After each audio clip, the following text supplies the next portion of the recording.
vô thao anh vô mấy phải gì vô giờ đi vô anh vô đây vô khảo ai thâu lục ao này hả ai đi thao này nông khi kia dương tên nè là thay mày mến mà kịp bà kịp tại mà khơi ba video bóng bóng ở kia bật chữ khơi nhảy thà sầm nắng bật chữ sbài chật khlang mệt té để xa ngàyนี้mình bàn tầm nẹt té cứ bàn chữ cromแต่มาดองhai ngàyนี้ได้ខ្ញុំបាននាំសាសនាសាស្ត្របានចំនួន4នាក់តែជាសវិបំពាក់ឲ្យប្រកបដោយសារតែសង្កេតឃើញថាខាងឲ្យប្រកបនឹងចាស់ណាស់ហើយថាវិការដែលទទួលបានគឺបានពីបងទាំងអស់គ្នាដែលគាត់បានផ្ដល់ជាជំនួយទៅដល់សំណាងក៏ដូចជាប្រធានទេប៉ុន្តែខ្ញុំក៏សុំទោសខ្លាំងមែនទែនសម្រាប់ការអត្តនោម័តដោយខ្លួនឯងដោយសារតែក្នុងសាលារៀនខ្ញុំមានសិស្សជាច្រើនទៀតដែលខ្វះខាតបងប្អូនទាំងអស់គ្នាអញ្ចឹងហើយនៅពេលដែលគាត់ផ្ញើមកតែម្នាក់យើងគិតថាវាអាចច្រើនដែរយើងអាចទិញឲ្យពួកគាត់បានខ្លះដែរអញ្ចឹងពួកខ្ញុំក៏លៃបាទចែកគ្នាបន្តិចម្នាក់ទៅដោយសារតែនៅក្នុងសាលារៀនហ្នឹងមានសិស្សដែលមានបញ្ហាជីវភាពខ្សត់ខ្សោយវាមានច្រើនអញ្ចឹងខ្ញុំបានសម្រេចចិត្តឲ្យខ្លួនឯងទៅថានឹងទៅទិញដើម្បីចែកពួកគាត់បានតិចម្នាក់ទៅដើម្បីបានគ្រប់គ្នាបាទហើយសង្ឃឹមថាបងប្អូនទាំងគ្នាមិនប្រកាន់ទេដោយសារតែបាទដូចខ្ញុំនិយាយពីដើមមកអញ្ចឹងបងប្អូនទាំងគ្នាសិស្សដែលមានបញ្ហាជីវភាពមានច្រើនអ្នកហើយដូចជាសំណាងអីហ្នឹងគាត់ធ្លាប់បានច្រើនដែរអញ្ចឹងយើងគួរតែចែករំលែកគ្នាបន្តិចម្នាក់ទៅបងប្អូនអញ្ចឹងសូមបងប្អូនកុំប្រកាន់អីបាទដោយសារថាវិការយើងមកបងប្អូនផ្ញើមករៀងច្រើនដែរអញ្ចឹងខ្ញុំនឹកឃើញថាចែករំលែកម្នាក់បន្តិចទៅពីព្រោះយើងបាទជាខ្មែរដូចគ្នាហើយយើងជួយកុមារបាទទោះជាមានសទ្ធាស្រឡាញ់ម្នាក់ក៏យើងជួយទាំងអស់គ្នាទៅក៏អត់មានខុសគ្នាដែរណោះបងប្អូន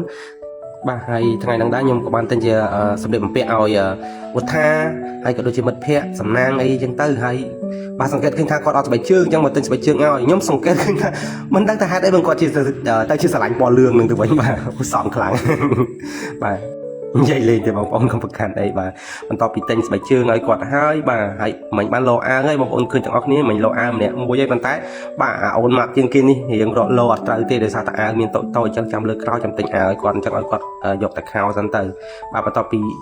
លោអាវហើយអញ្ចឹងក៏ចាប់តាមលោខោម្នាក់ម្ដងទៀតដែរបាទបងប្អូនទាំងគ្នាបាទម្នាក់គិតឃើញថាសប្បាយចិត្តមែនតែនទាំងសំណាងទាំងមិត្តភ័ក្តិផ្សេងទៀតដែរបាទសាសនាសាស្ត្រផ្សេងទៀតហ្នឹងគាត់យល់ថាសប្បាយចិត្តដោយសារតែបានខោអាវថ្មីបាទយើងនឹងជាគ្រូបង្រៀនបងប្អូនទាំងគ្នាតែតែឃើញចំណុចខ្វះខាតរបស់សិស្សអញ្ចឹងហើយបាទខ្ញុំសិស្សដល់ហើយនេះបាទហើយខាងនេះអត់បានអាវមើលទៅរៀងដូចថាអត់ចិត្តតិចប៉ុន្តែបានលួងចិត្តហើយគេថាថ្ងៃក្រោយនៅពេលដែល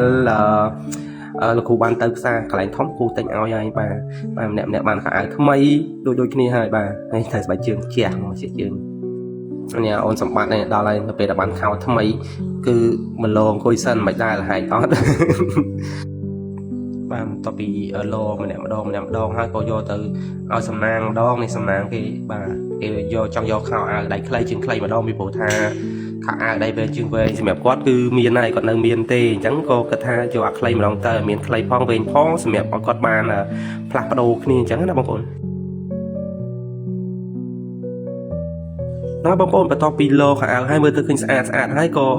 បាទនេះរៀងលយដែរនេះសំណាងនេះហមហ្មងណាបាទបន្ទាប់ពីហើយក៏គិតលុយទៅគាត់នឹងគិតលុយហើយបាទឲ្យមានហ្វេនទេបាទនេះគឺជាឪពុកម្ដាយរបស់សិស្សខ្ញុំដែរគាត់ឃើញហើយគាត់បានយកស្វាយមកឲ្យតែម្ដងទៅ